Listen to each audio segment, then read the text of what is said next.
Mesdames et messieurs, bonjour. Il est 15 h au Caire. J'ai le plaisir de vous présenter un nouveau journal pour la deuxième chaîne égyptienne.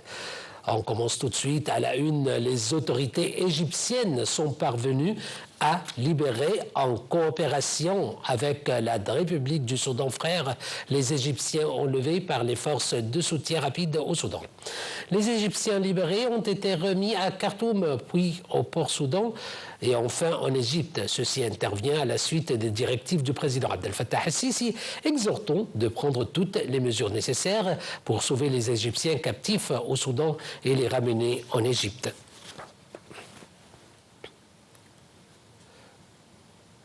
Lors d'un appel téléphonique avec l'envoyé spécial américain au Moyen-Orient, Steve Witkoff, le ministre des Affaires étrangères et de l'immigration, Dr Badr Abdelati, a examiné le plan arabe pour le redressement rapide et la reconstruction de la bande de Gaza. Dr Abdelati a souligné que le plan bénéficie d'un consensus arabe complet, comme le témoigne le sommet arabe organisé au Caire le 4 mars. Il a également souligné l'aspiration de l'Égypte à poursuivre une interaction positive et constructive avec le président Donald Trump et l'administration américaine pour examiner le plan et ses avantages de manière intégrée, soulignant la nécessité de poursuivre les efforts conjoints afin de mettre en œuvre toutes les étapes de l'accord de cessez-le-feu dans la bande de Gaza par toutes les parties et permettre à Israël d'accéder à l'aide humanitaire dans la bande, ouvrir la voie au début du redressement et de la reconstruction et à la fin de la guerre. Le ministre chinois des Affaires étrangères, Wang Yi, a appelé aujourd'hui à un cessez-le-feu durable dans la bande de Gaza, où une trêve est en vigueur entre Israël et le mouvement Hamas.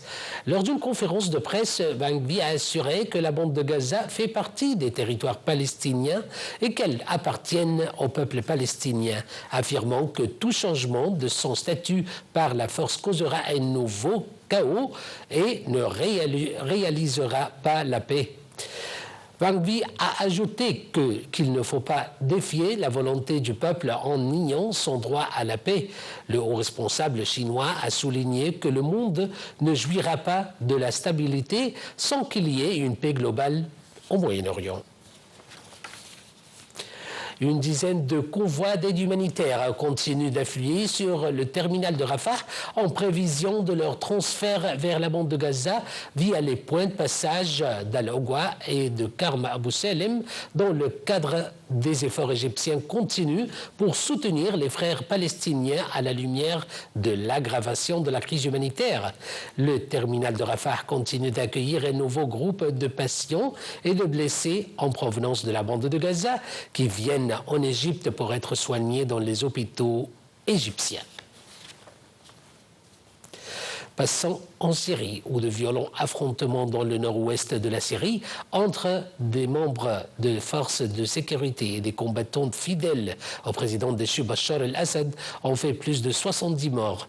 C'est ce qu'a indiqué l'Observatoire syrien des droits de l'homme.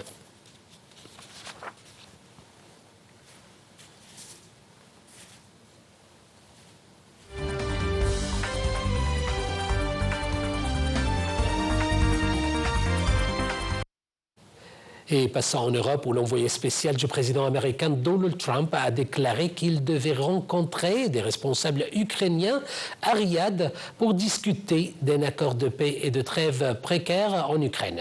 Selon des médias américains, le dit entretien aura lieu le mercredi prochain en présence du conseiller de la sécurité nationale de la Maison-Blanche à la Maison-Blanche, Mike Waltz, le secrétaire d'État américain Marco Rubio et le directeur du bureau du président ukrainien Volodymyr Zelensky.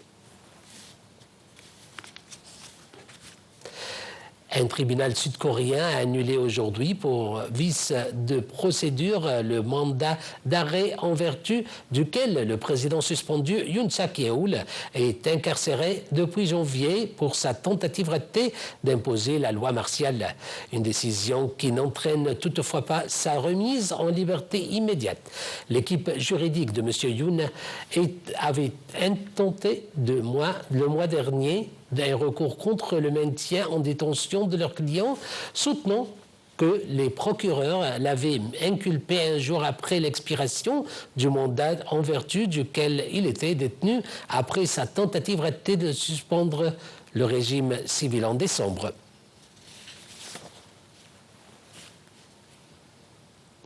Mesdames et messieurs, c'était la fin de notre journal. Je vous remercie pour votre attention.